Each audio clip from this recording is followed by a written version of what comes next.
cultural activist, as a student of human nature and human culture, as an ecologist, I've been more and more aware that our ability to work together, our ability to be comfortable as part of the group, our ability to trust ourselves to take care of what needs to be taken care of in a way that takes in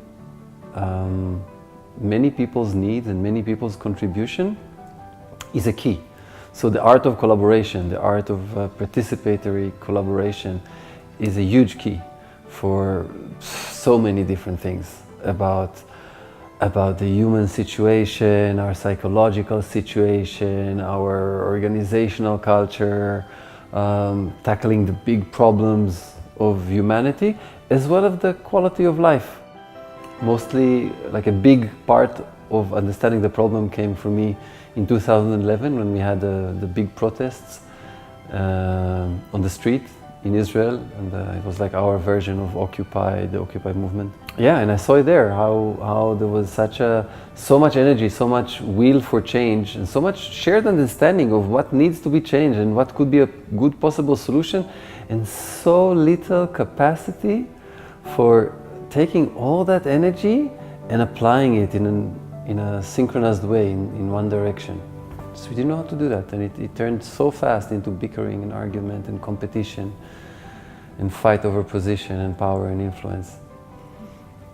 So I was looking for the solution, and then I came across S3, and S3 has really been the most exciting, flexible, intelligent solution to this problem that I've met so far. So ever since I met it, I'm actively engaged in learning more and deepening my understanding and my skills and sharing it with others as much as I can.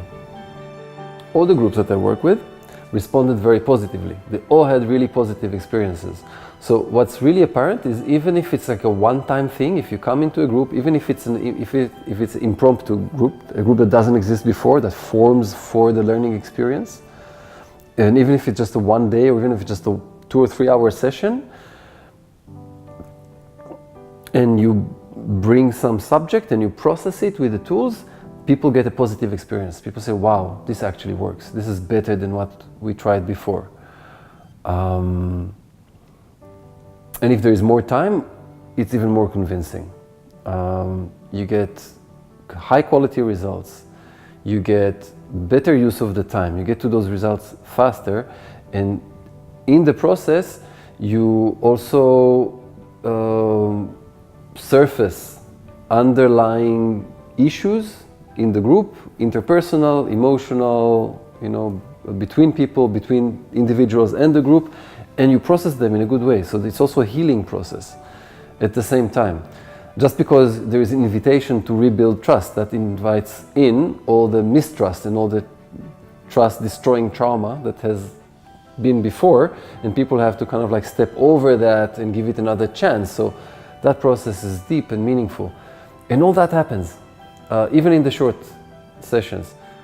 It's a learning process. Like the one-time experience can be positive when you have a facilitator that already has some experience and guides the group through the process. But even the participants need time and repetition and deepening to learn new communication skills, to learn how to listen in a different way, to learn how to trust each other and trust the group and trust the process, to learn how to give their contribution in a way that supports the group and doesn't disrupt the process. And that's even more so for the facilitator. So it needs an investment of time to really take root and become like a sustainable part of an organizational culture.